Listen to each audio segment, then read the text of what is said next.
I'm RoyCheek. I was in the Air Force in 1942. I just volunteered. I didn't want to get in the infantry.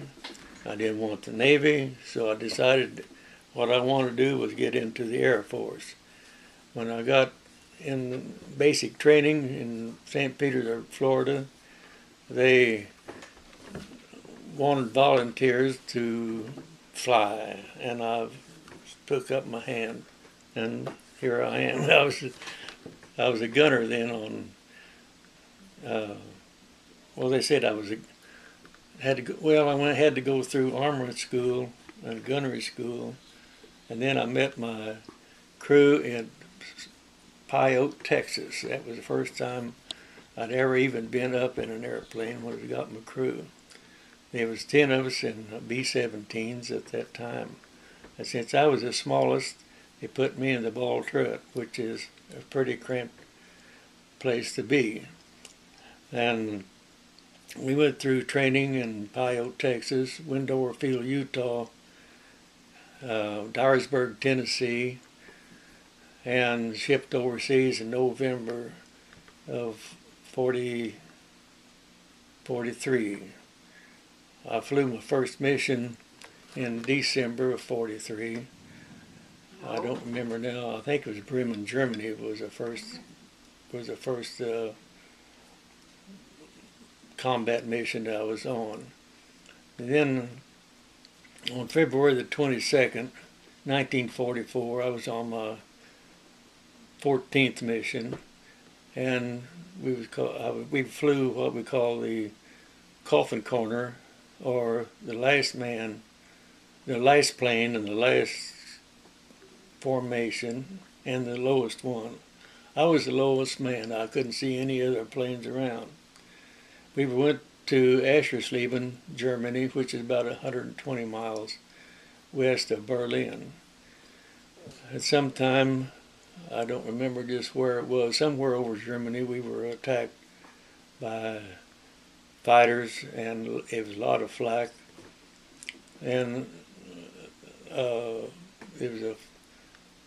we had a big hole, a shell went through our wing on the left wing and had a big hole and lost a lot of gas, and had knocked out one engine too.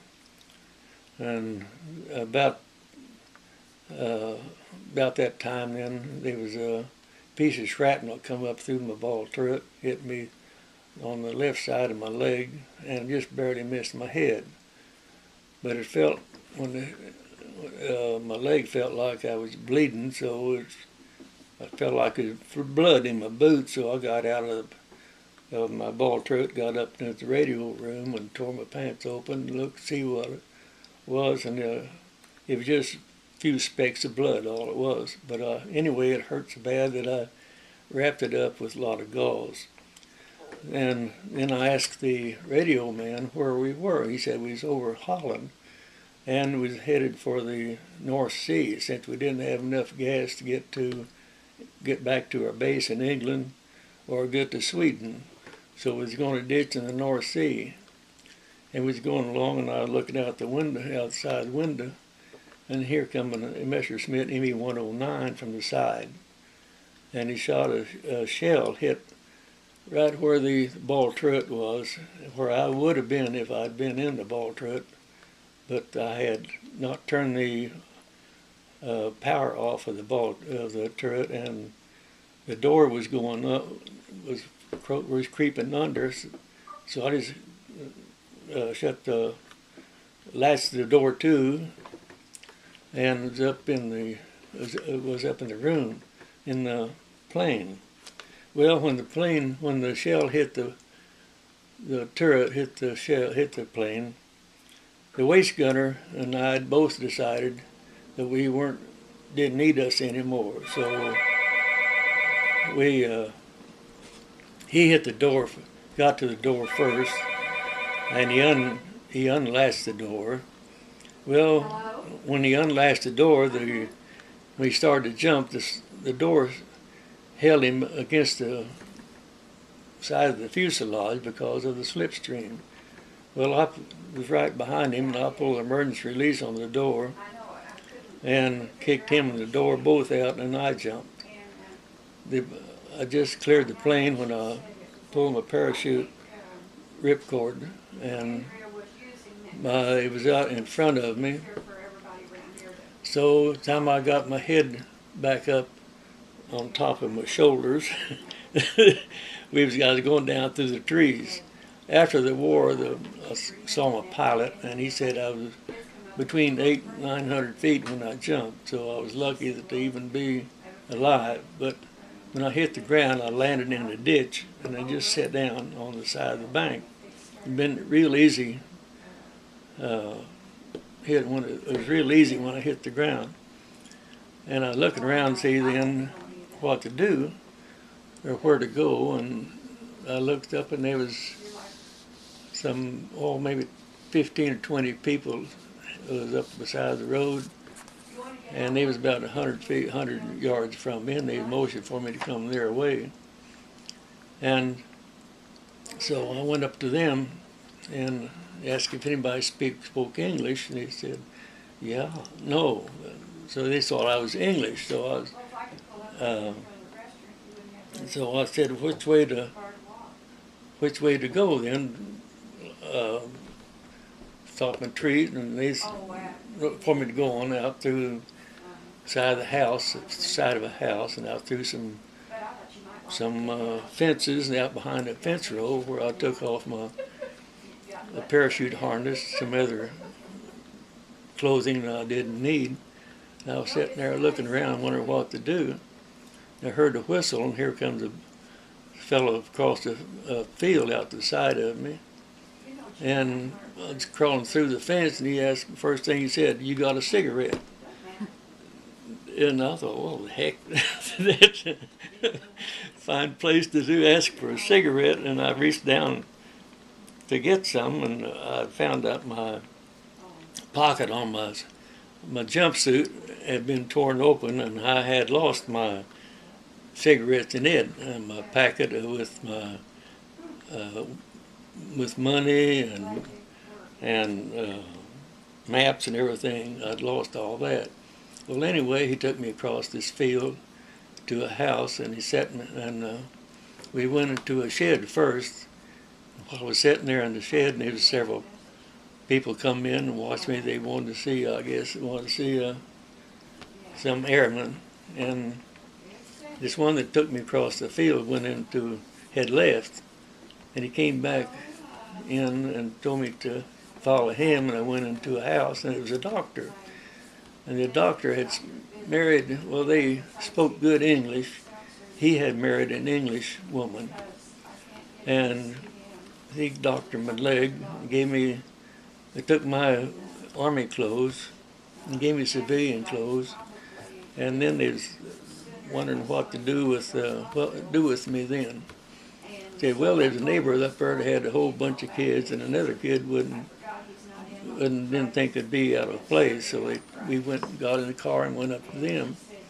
And while he was in the house talking to him, this fellow came up in a motorcycle, and he went in the house. In a little bit, they came back out and found out that this one on the motorcycle was a member of the underground, which took care of flyers that had been shot down or anybody else, and then they did all kinds of sabotage work and everything, and find a place for us guys to stay.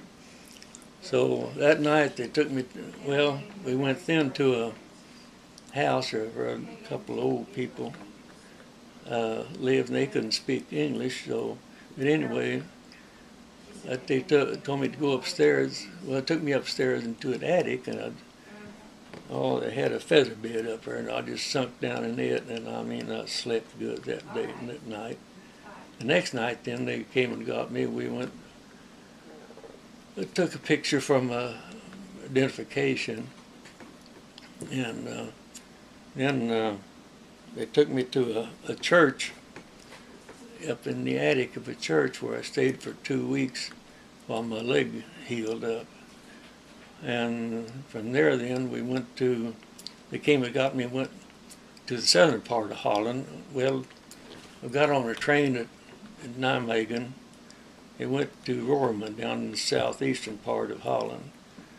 And we went to kind of a depot where there were several different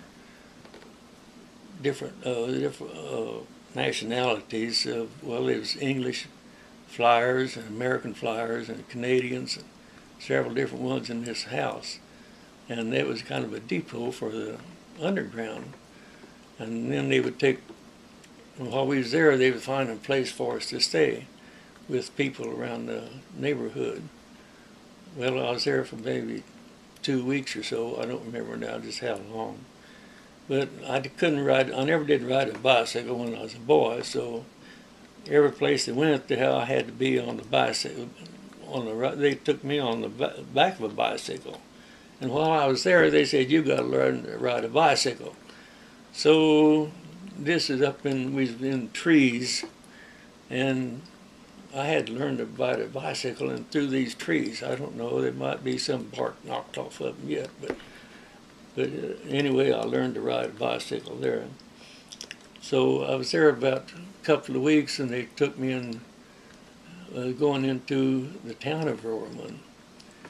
And on the way, I had a blowout on my bicycle, so we had to push it the rest of the way.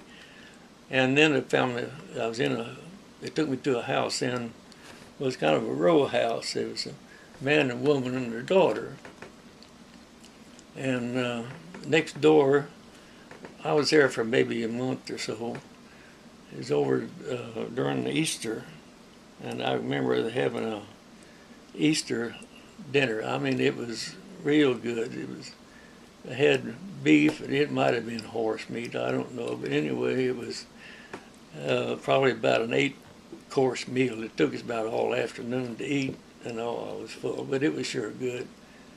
And I was there for a while, and then they took me to another place to